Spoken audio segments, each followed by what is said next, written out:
आज गुड़गांव में सब जानते हैं, टूटी सड़कें, प्रदूषण में देश में नंबर 1 पे आ गए गुड़गांव।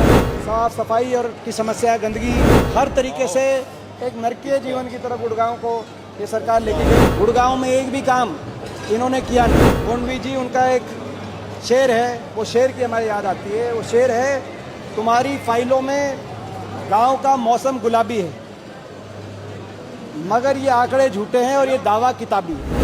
मैंने सवाल पूछा था कि गुड़गांव की जो स्थिति इतनी ख़राब हो रही है उसके लिए कौन जिम्मेदार है। आज गुड़गांव में सब जानते हैं, टूटी सड़कें, प्रदूषण में देश में नंबर 1 पे आ गए गुड़गांव।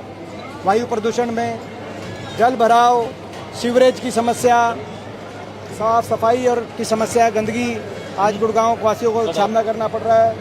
आज ट्रैफिक जाम की समस्या, हर तरीके से एक नरकीय जीवन की तरफ गुड़गांव को ये सरकार लेके गई। जिस गुड़गांव को हमने हमारे समय में, कांग्रेस पार्टी के समय में मिलेनियम सिटी बनाने का कार्य किया था। फॉर्च्यून 500 कंपनीज यहाँ आई थी हमारे समय, आपको याद होगा। गुड़गांव में चाहे वो रैपिड मेट्रो हो, चाहे गुड़गांव के अंदर गुड़गांव एक्सप्रेसवे उस समय बना, फरीदाबाद गुड़गांव 4 लेन की उस समय स्थापित हुआ। मानेसर के अंदर विश्व स्तरीय IMT उस समय एक बड़ा औद्योगिक केंद्र बना। ESI अस्पताल बना, गुड़गांव यूनिवर्सिटी बनी, इंडियन नेशनल डिफेंस यूनिवर्सिटी उस समय गुड़गांव के अंदर हम लेके आए थे। उस समय द्वारका एक्सप्रेसवे का 70% काम हो गया था। आप अभी की क्या स्थिति बनी पिछले 11 साल में?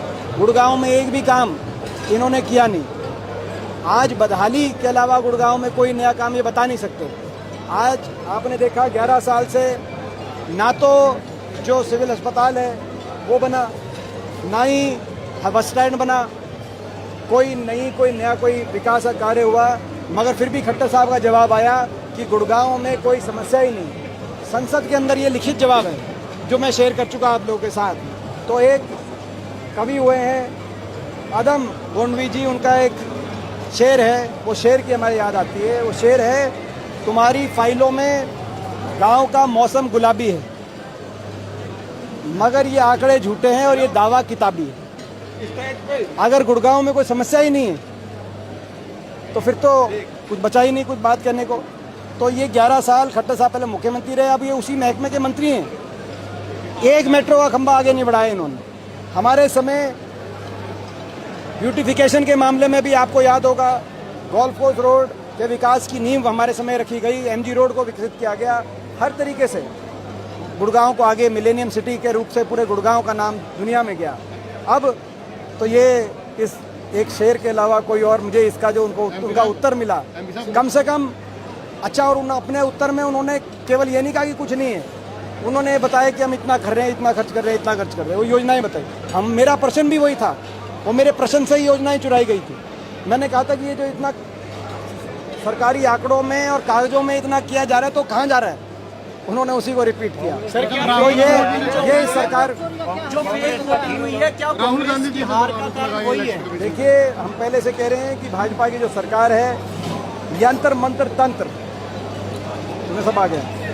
शाम दाम दंड भेद, बेइंतहा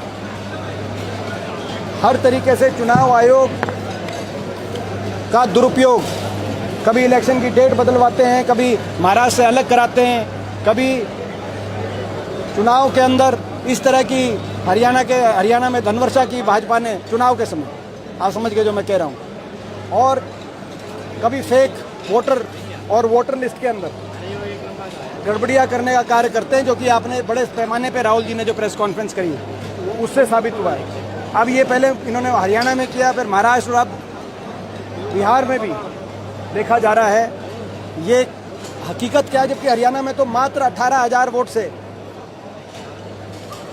फर्क रहा था भाजपा और कांग्रेस में, और 22,000 वोट अगर ज़्यादा होते कांग्रेस के तो कांग्रेस की पूर्ण बहुमत से सरकार बनती। केवल 18 से 20,000 वोट का फर्क है दोनों के मत प्रतिशत में। हरियाणा के अंदर जब से हरियाणा बना है तब से 15वीं विधानसभा है। लगभग आज तक सबसे ज़्यादा मत प्रतिशत कांग्रेस को मिला तो इस बार मिला, लेकिन 18-20,000 वोट से किसी तरीके से मैनेज करके भाजपा ने इलेक्शन मैनेजमेंट से सरकार बनाई है।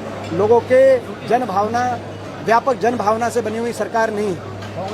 यही हमारा कहना है। अगर जनभावना होती तो खट्टर साहब को यूँ बदलना ना पड़ता। अगर उन्होंने अच्छा काम किया होता तो हरियाणा में ही चलाते। कई इनके मुख्यमंत्री 3-3, 4-4 टर्म भी रहे हैं, मगर उनको बदलना पड़ा।